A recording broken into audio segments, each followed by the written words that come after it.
TR0P3. 0P3, tu me reçois? Réponds, mon sang! 2 secondes, j'ai pas 5 bras. 0P3, j'ai dû activer un système automatique. Je suis bloqué entre 3 sas. Tu peux faire quelque chose? Et s'il te plaît, c'est pour les Wookiees? S'il te plaît? Alors, bloc 47... C'est bon, je te vois, je coupe le signal. T'as de la chance que personne t'ait repéré, c'est une sous-routine automatique. Est-ce que tu peux ouvrir les sas? Il manque pas un mot? S'il te plaît? Laisse-moi voir... Non. T'es pas sérieux? Les commandes sont bloquées à mon niveau, je peux rien faire. Il y a forcément un moyen! T'as qu'à utiliser ton sabre laser pour t'ouvrir un passage, monsieur le Jedi. Je suis pas un Jedi. Et on essaye d'être discret. Si jamais je force le sas, on pourrait déclencher une alarme. Il y a bien une autre solution, J'ai un mauvais pressentiment. mais ça va pas te plaire. Je t'écoute. D'après l'ordinateur de bord, ce sont des sas en scénarium. Tu devrais pouvoir les déverrouiller manuellement. À une condition. Oh non. Tu dois faire une analyse des films Star Wars de la trilogie originale, un par sas. Évidemment, c'est absolument logique. C'est pas moi qui fais les règles. Bon, alors autant commencer par le commencement. Le premier Star Wars, la guerre des étoiles.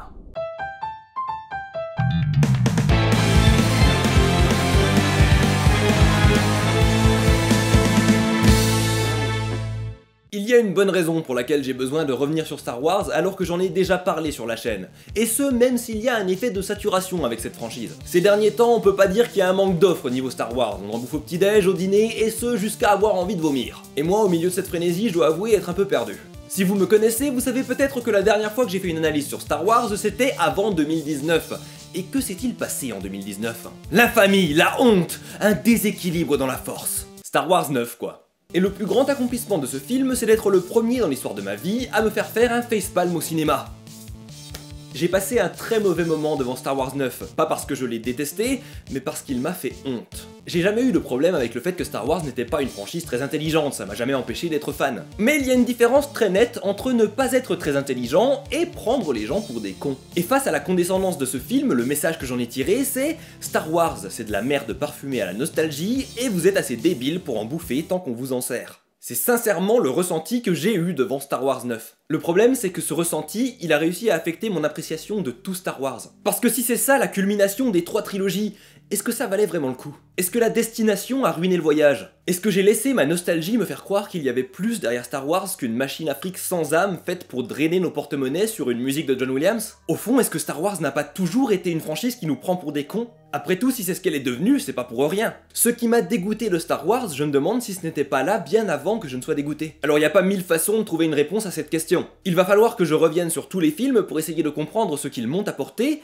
et s'ils peuvent toujours me l'apporter. L'idée ici, c'est de faire une rétrospective des 9 films de la saga Skywalker. C'est comme ça que Disney veut nous la vendre, alors c'est à cette sauce-là qu'on va la manger. Et s'il y a bien un point où Star Wars n'était pas une gigantesque machine à fric, c'était en 1977. Quand un jeune cinéaste du nouvel Hollywood, connu pour des films d'auteurs subversifs, décide de rendre hommage aux univers pulp avec lesquels il a grandi. Quand Hollywood semble baigner dans le réalisme et le cynisme, et qu'un barbu insolite va à contre-courant de tout en faisant un film fantastique et idéaliste. Quand George Lucas crée dans la sueur et les larmes un film qui n'a aucune chance de réussir, La Guerre des Étoiles. C'est difficile à imaginer aujourd'hui, même si l'histoire est connue. Star Wars a été une horreur à produire, à tourner, et le film a été sauvé au montage par la compagne de George Lucas à l'époque, après que la première version ait été qualifiée d'inregardable par ses collègues réalisateurs. Personne ne croyait dans ce film, et personne n'aurait pu imaginer que ça deviendrait l'une des franchises les plus lucratives au monde. C'était le genre de projet sur lequel un réalisateur obsède parce qu'il veut réaliser des rêves de gosse, et sur lequel il va se casser les dents. Ça va se casser la gueule au box-office, et il va revenir sur des projets plus modestes qui ressemblent plus à ses premiers films.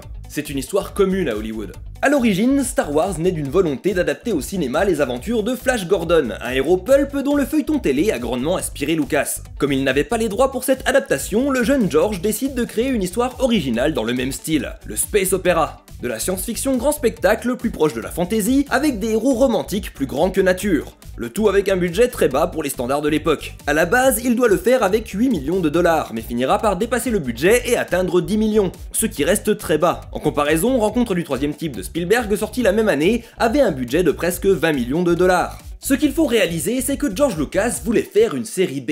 Si on se remet dans le contexte, Lucas faisait partie des réalisateurs du Nouvel Hollywood, des jeunes rebelles qui se sont fait connaître en s'inspirant de la nouvelle vague française pour rejeter les codes de l'ancienne Hollywood. C'est ce qui a donné des films comme Le Parrain de Coppola, Carrie de Brian De Palma ou encore Orange Mécanique de Kubrick. Des films qui brisent les codes d'un Hollywood crispé et qui rencontrent un succès fulgurant. Il redore également le blason du film de genre, avec des succès dans l'épouvante, le western et la science-fiction. Mais justement, des films de genre qui ignorent les codes du vieil Hollywood, ça prédate cette vague de réalisateurs populaires. Et ça s'appelle les séries B.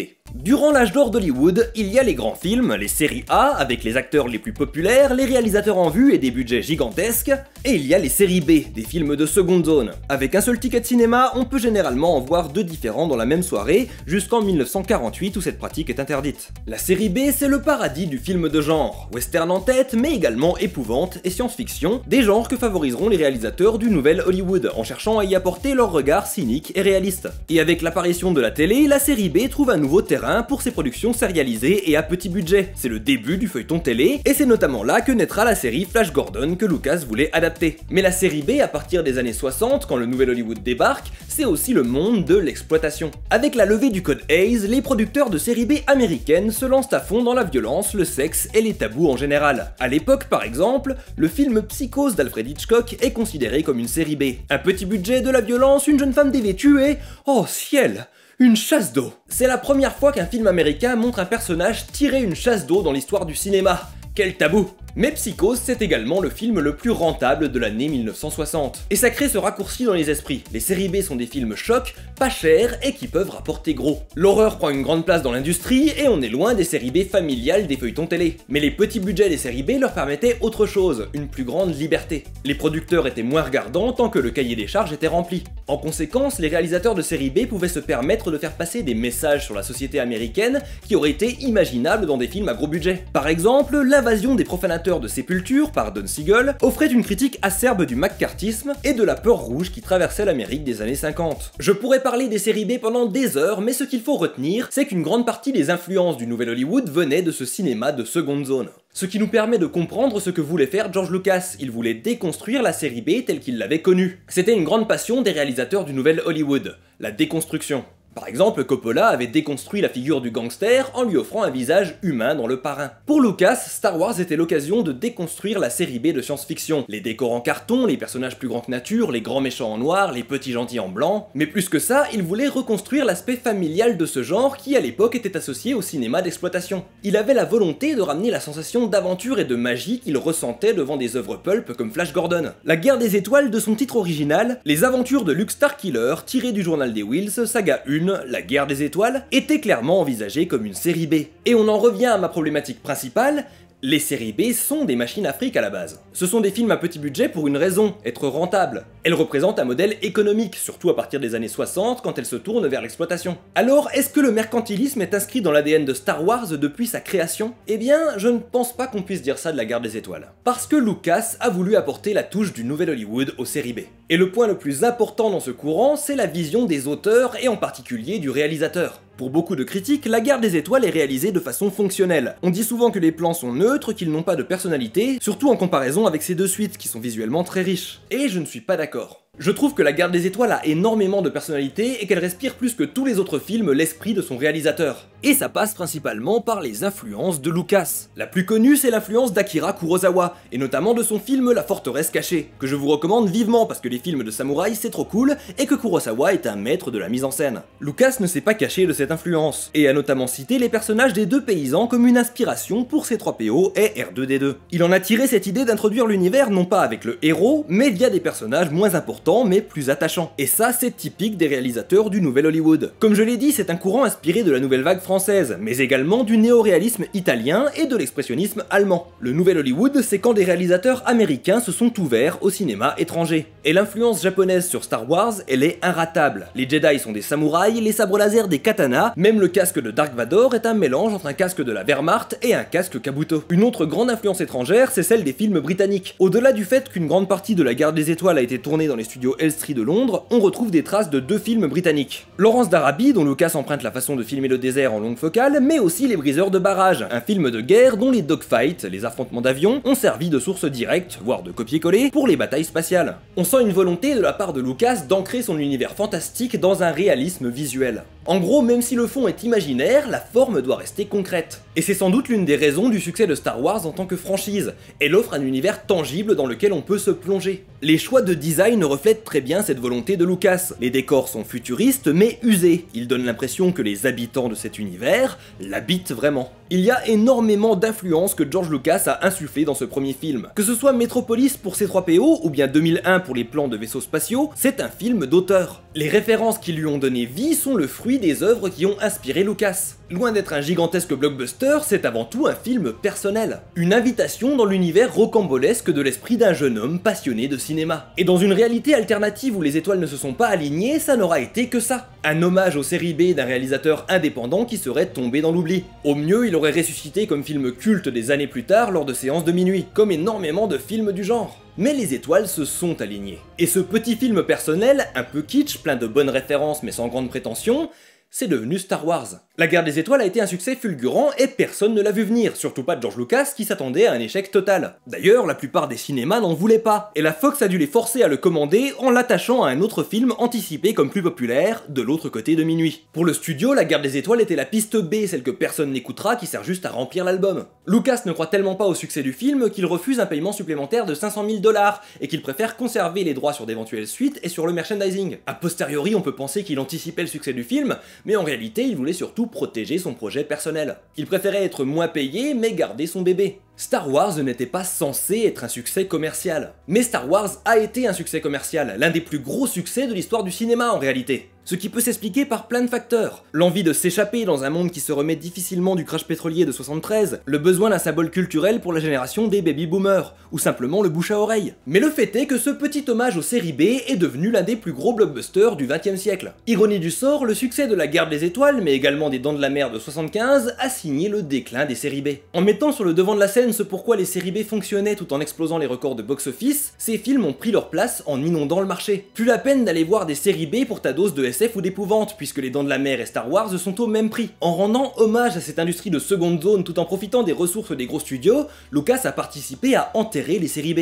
Et la machine à fric était lancée. En voyant le succès du film, la Fox ne se fait pas presser pour lancer la production de figurines. Des comics Marvel sont lancés, et très vite, Star Wars trouve sa véritable poule aux œufs d'or. Le merchandising. Quand on arrive à l'Empire contre-attaque, Star Wars est déjà considéré comme une franchise à jouets. En particulier après la sortie du terrible Holiday Special dont nous ne parlerons pas. Parce que j'ai vraiment, mais alors vraiment, pas envie. Mais le film en lui-même n'a pas été conçu dans ce but. Il y a eu des mois après sa sortie sans le moindre merchandising, parce que la Fox n'anticipait pas que Star Wars permettrait de vendre quoi que ce soit. Ce mercantilisme qui s'est greffé à l'ADN de Star Wars, il l'a été a posteriori. On ne le retrouve pas dans La Guerre des Étoiles. S'il a enterré les séries B, c'est par accident. Le film est un hommage à ce cinéma avant d'être son croque-mort. La Guerre des Étoiles n'est pas une machine à fric, c'est bien une histoire avec la volonté de nous raconter quelque chose. Son thème est simpliste, c'est d'ailleurs pour ça que j'ai choisi de ne pas en faire le centre de cette vidéo. Mais il n'empêche que c'est un film qui nous parle de la lutte entre le bien et le mal, du besoin de se rebeller contre une autorité fasciste, du triomphe de ceux qui laissent leur égoïsme de côté et se battent pour ce qui est juste. C'est un film dans lequel Lucas s'adresse à nous. Bref, c'est un film qui a une âme, et son succès est lié à ça. Ce qui donne une réponse tranchée à ma problématique. Non, ça n'a pas toujours été une franchise qui nous prend pour des cons, et qui vise notre porte-monnaie. Star Wars nous a raconté quelque chose, et ça veut dire qu'il y a quelque chose à tirer de chacun des films.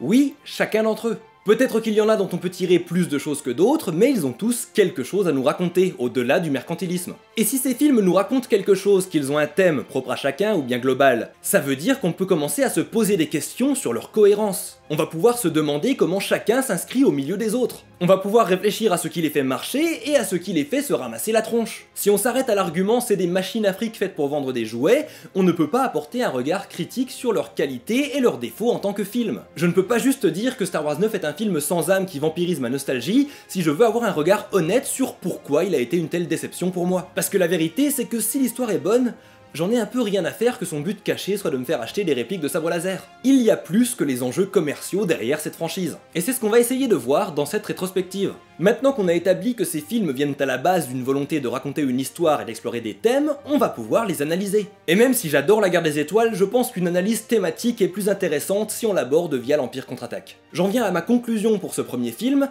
Non, Star Wars ne nous a pas toujours pris pour des cons. Non, ça n'est pas juste une grosse machine à fric. Parce qu'à la base, c'est une série B inspirée de films de samouraï sortis de l'esprit d'un jeune réalisateur à l'imagination débordante. Il y a bien quelque chose derrière Star Wars qui fait qu'on s'est attaché à son univers. Quelque chose de touchant, de maladroit, d'un peu bancal. Et tout ça, c'est né dans la guerre des étoiles, et ça a porté le reste des œuvres de la franchise. Cette âme, cette volonté de raconter quelque chose, c'est ce qui a fait la force du meilleur de Star Wars. Et son absence, c'est le signe de ses points les plus bas. Et évidemment, ça ouvre le sas d'où je suis venu. Tu peux toujours revenir en arrière? Non, il reste 2 films dont je dois parler. 2? Tu veux dire 10? Et le Mandalorien, tu vas en parler? Et The Clone Wars? Et l'univers étendu? Laisse-moi profiter de la trilogie originale. Tu vas faire l'univers des Jets? Et le Holiday spécial? Et t'as joué à Jedi Fallen Order? Et KOTOR? Et les séries animées? Oh, c'est